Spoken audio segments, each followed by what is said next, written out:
Hello, everybody, and welcome to Feels Like Weezer, the podcast where we talk about Weezer's entire discography, song by song, track by track. I'm Zach Fracking Smith. You can follow me on Twitter at The Informal Log. And I'm Eric Nash of Almost Famous Minute. How's it going, Eric? I'm pretty good. How are you? It's good. Zach? Oh, man. Living the dream, you know. It's great. I like how you say Almost Famous Minute, but you also recently had something posted on Watchmen Minute as well. Yeah, that's right. So we can get into that at the end of the episode. Yeah. But so today, what we're gonna do, it's recap day.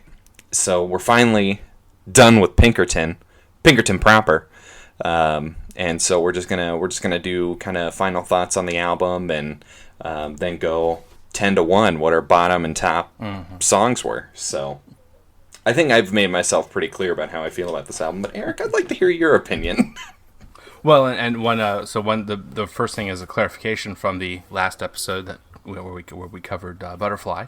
Near the end of that, I believe I said, "Oh, and I think I like this album, you know, based on the ranking or the ratings I gave each of the songs averaged together." It turns out no. No. Yeah, because together I gave Blue, essentially, when you add up all the, the average rating, was an 8.3 for me for the Blue album. And this one is like a 7.7. Yep. So a good half, roughly. Just over half. A point lower. And yourself, no big deal. It seems like you are over a point lower. I am, yes. I couldn't quite give it the full 7, so it's a 6.95 apparently. Yeah, I was kind of surprised thinking about, kind of looking kind of forward to what we're going to be talking about in the next couple of months, years, whatever. Where that, it's like, oh, okay, this an 8 for Blue album, essentially. And then pretty much a 7 for Pinkerton. And it's like, well, I like thinking about each album individually. I'm like, yeah, that sounds about right. Like those that gives you the room for everything to be a 10, if not. Oh, well, I mean, that's everything will be right in the end. It's just going to be straight 10 out of 10s the whole time. Little biased, but yeah, as a whole, the Pinkerton is it's a very interesting album, and it was a very brave choice to do this for a second album. It sounds so different from Blue, and there's only like maybe 1 or 2 songs that really feel like Weezer. That's the name of the show. And, so it's, I don't know, I wouldn't say that it was a mistake for them to do this, but when we talk about the B-sides and everything here in 2 days, I have strong opinions about the B-sides and songs from the Black Hole in general. But Pinkerton itself, it's an interesting concept that I think was pretty haphazardly executed. Reading that book that we were talking about, River's Edge, it's Rivers' album. It's about him, and there was no creative input from any of the rest of the band, and I kind of think that shows. It definitely doesn't feel like the first album where it was more of a collaborative effort, even though Rivers did have the final say on everything. But with this, it's just straight up like Rivers Cuomo being sad for 45 minutes, and I think that was an interesting choice that I think did a lot of good for music just in general, but for Weezer, I mean, not a huge fan. And then I was curious if I'd kind of postulated the one thing the couple episodes ago, I think it was. I don't even think it was the last one. As we were getting closer, I kind of had this idea. What if all the lyrics were just changed out to being more positive, more I mean, yeah. how big of a change that would make. And then I just so happened along upon another band's albums that I haven't listened to. I've like listened to everything prior to them, but I just haven't paid attention to their couple most recent albums, the Shins. Mm-hmm.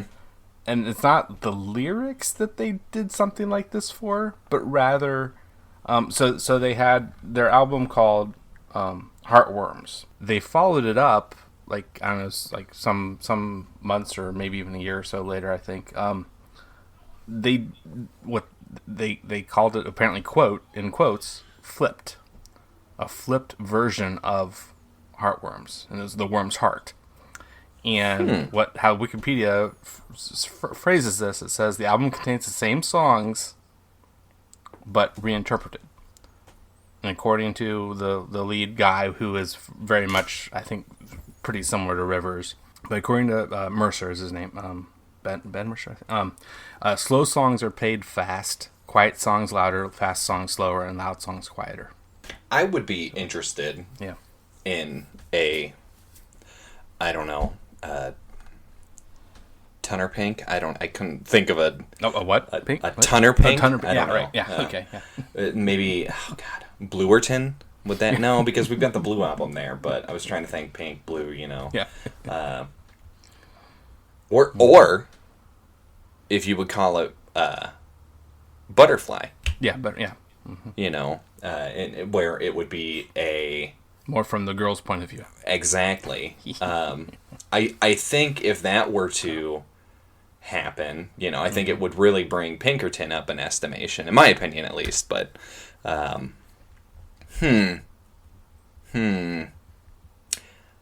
do think, though, because musically, as I've said throughout this whole album, I mean, musically, it's brilliant. I mean, it is a beautiful album.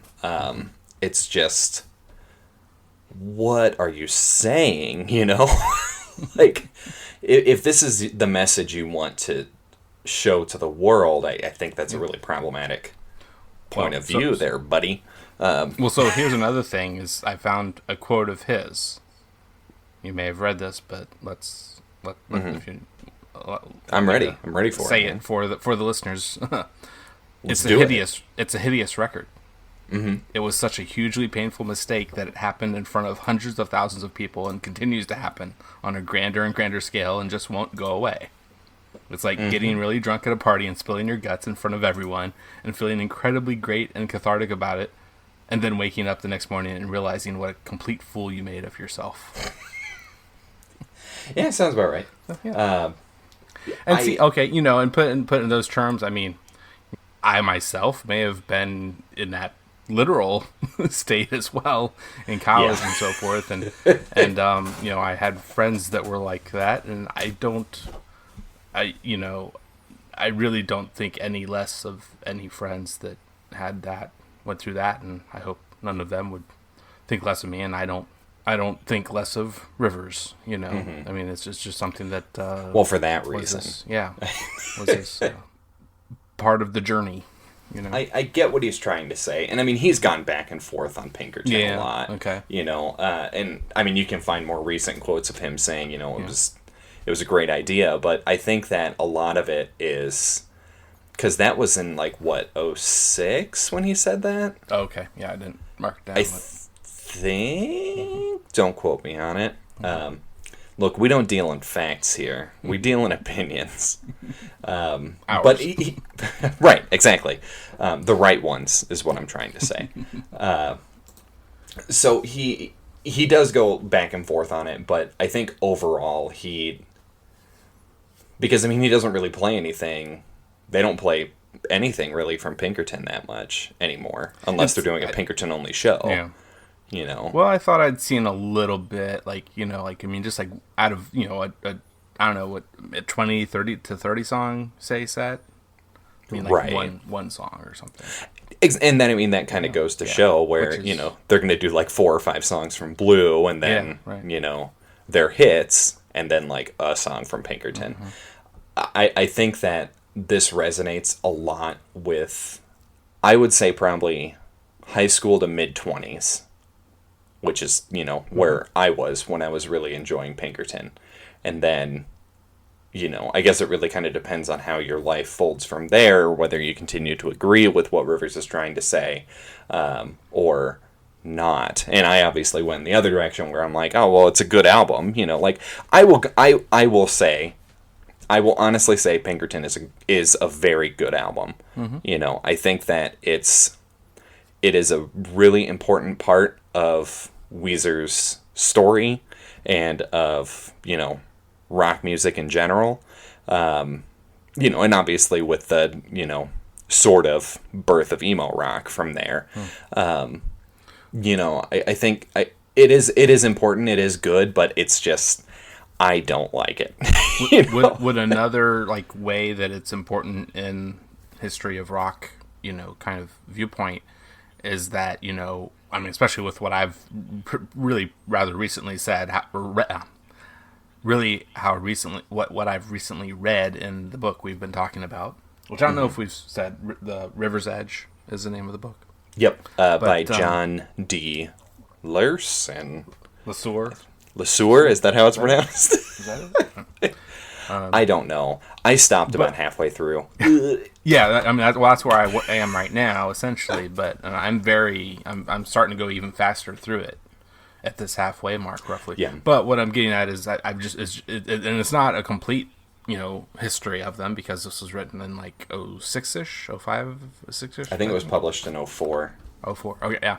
But early aughts. Yeah, but my point is that seems like there's something to be said for from a rock history point of viewpoint that it did so horribly. Well, I mean not horribly I don't think, but just certainly not as good as they thought it was going to do. Oh yeah, especially compared to Blue, where Blue went platinum within the first year, and Pinkerton just got platinum in the early 2010s, I want to say. Exactly. I mean that it's so I think it's but it's also that it's increased in its viewpoint of listeners, of critics, that it's a better album than what people thought then. It's one of the best comeback stories in music, I would say. I don't know that for a fact. I'm just saying it. Look, here's my scope of music. It's like Weezer, and then bands associated with Weezer, and what I listened to growing up. That's all. That's all I know about. So. Well, speaking of that, and something you were saying also earlier, I had a thought on how you were talking about kind of haphazard. Mm-hmm.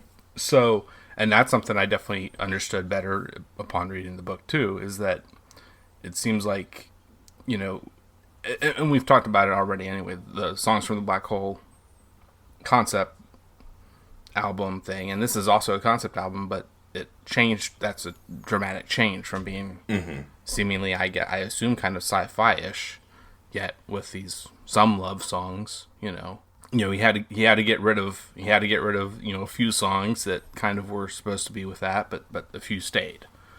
But then also, he continued on trying to come up with some more songs that kind of fit this newer theme of the theme of doing something along the lines of Madame Butterfly, and that something like with some of these characters referenced and so forth, to get something of a concept album made of this.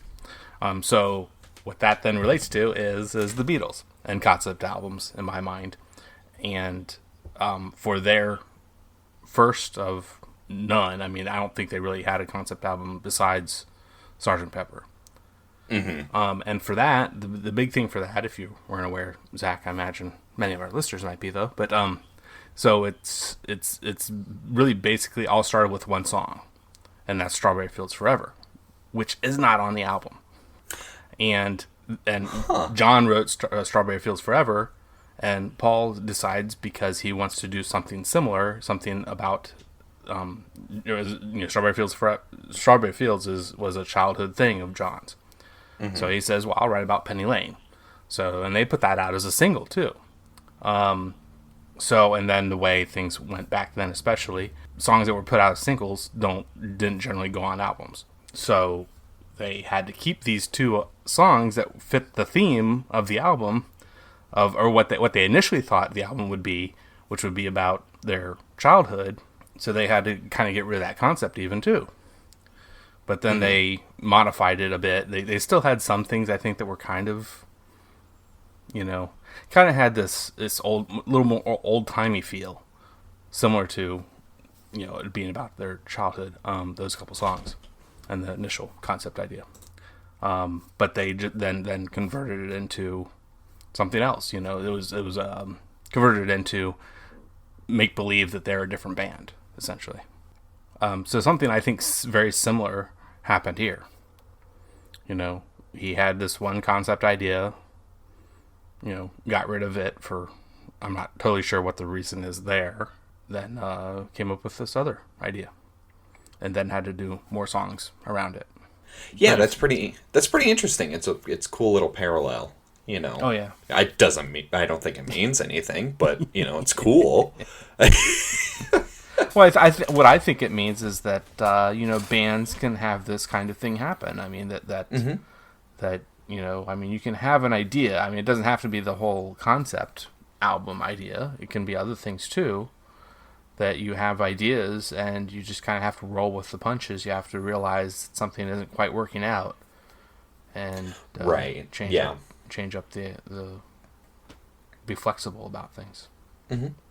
And that's kind of like what happened with Green as well. Where they had kind of like a false start, and then they decided to, they separated for a little bit, and then they got back together to do the Green album at that point.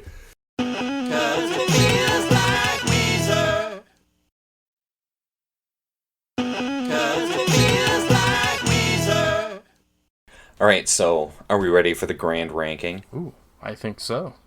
Oh man, it sounds way more epic than it actually is. So we're working least liked to most liked. Right.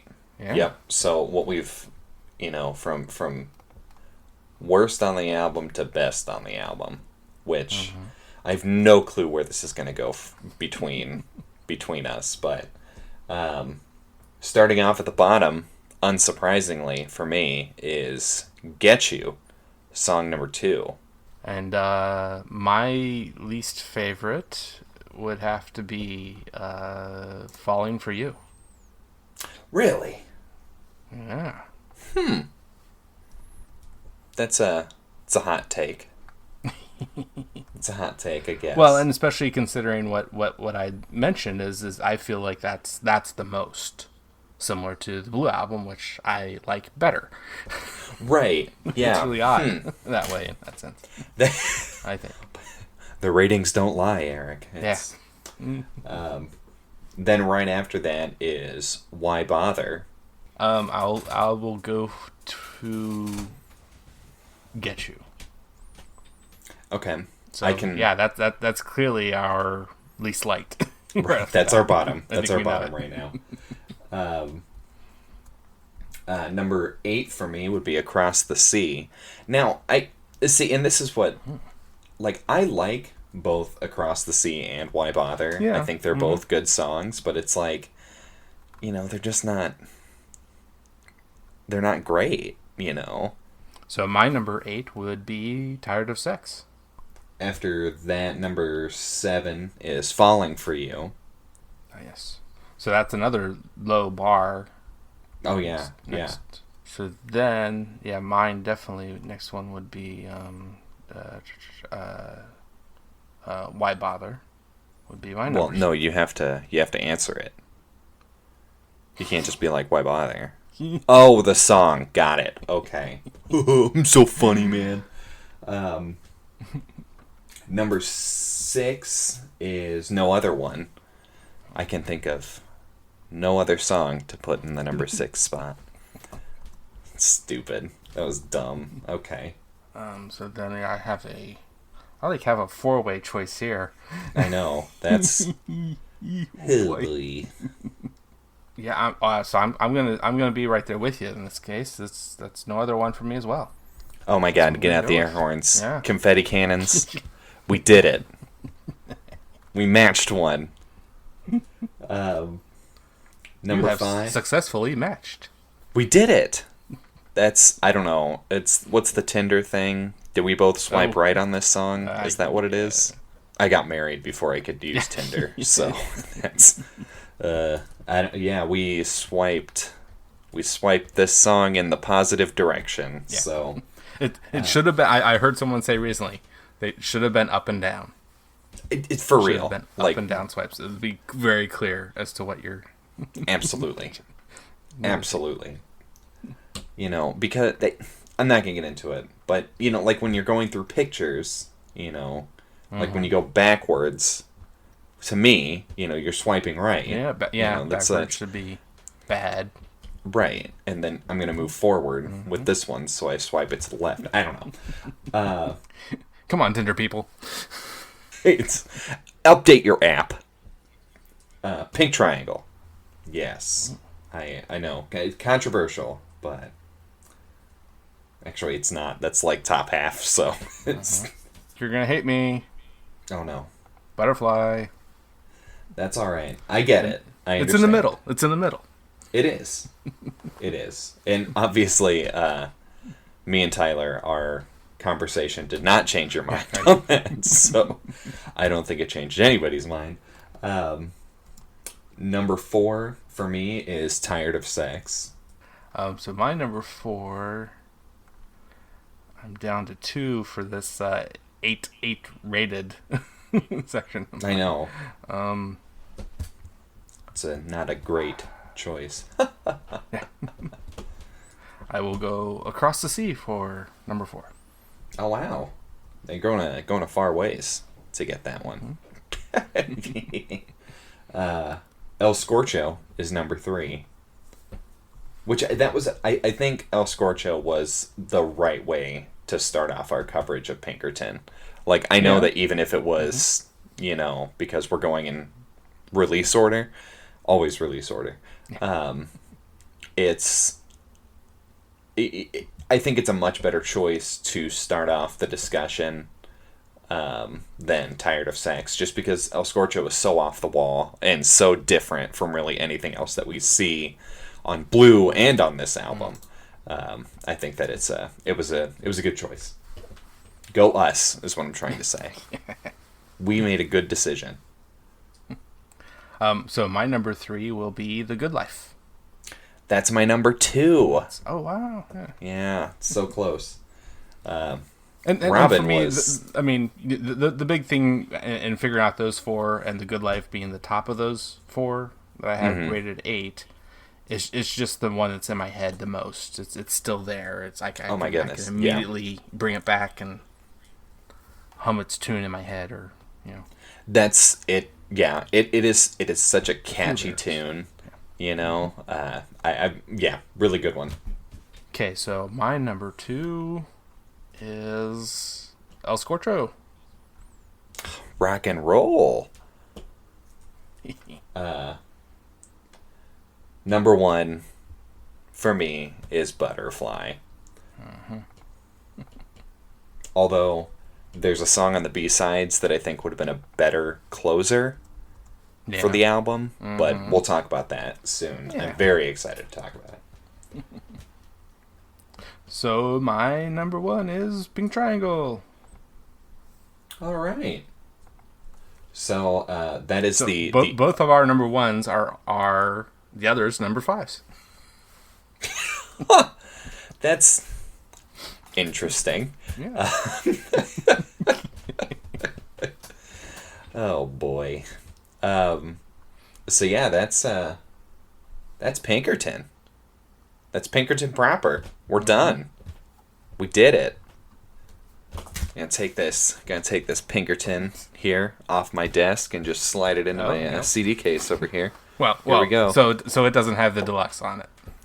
No, mine's Pinkerton Classic. Here we go. Oh, do you hear that? Just slide. There we go. So why don't you slide? and then we've got Green Album coming up next. So with a little something in between. With a little something in between, you're right. So our so on Thursday we'll be talking about the B-sides and extra stuff that came along with the Pinkerton Deluxe Edition.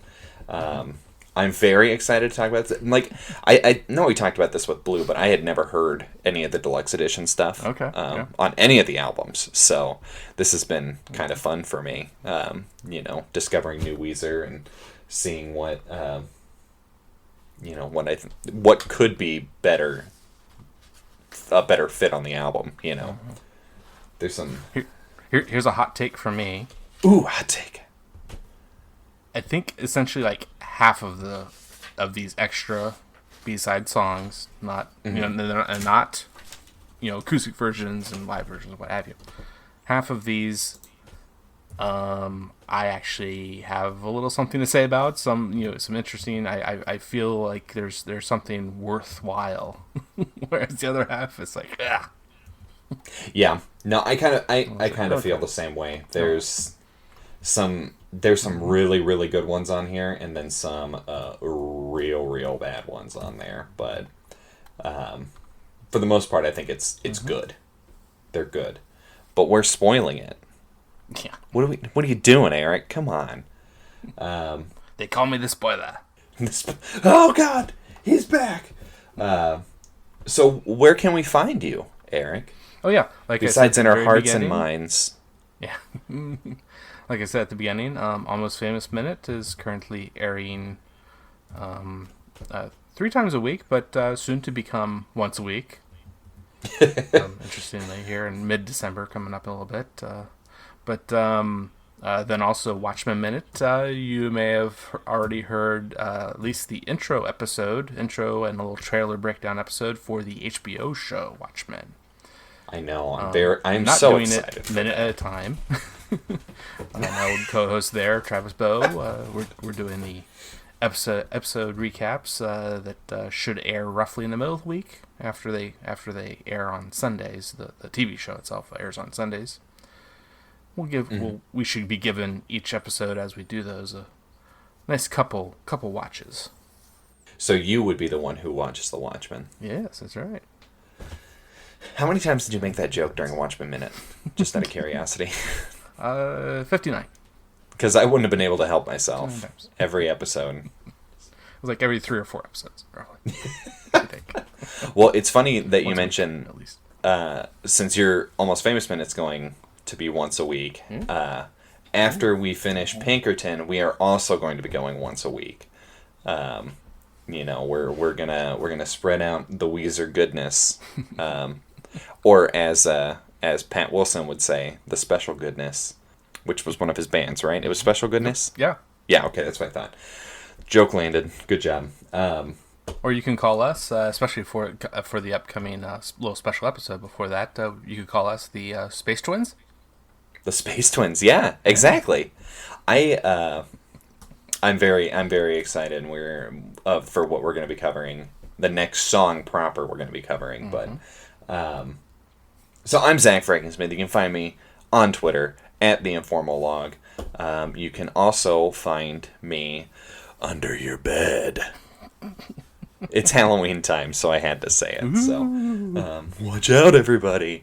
You can find us, both Eric and I, on the Pantheon Podcast Network. Check us out, pantheonpodcast.com. Both Almost Famous Minute and Feels Like Weezer are a part of it, but there's also lots and lots of great rock and roll podcasts there. If you can't get enough about librarians, there's Rock and Roll Librarian. If you like digging things, we've got Rock and Roll Archaeology. Possibilities are endless, aren't they, Eric? Endless. You can also find us on Twitter at Feels Like Weezer. You can find us on Facebook. Send us an email, feelslikeweezer@gmail.com. And that's the end. I've had it. 'Cause it feels like Weezer. And I would have to go to It's gonna be. So this is a toss up. Yeah, this is a toss up.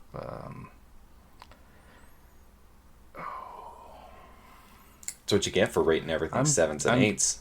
Yeah.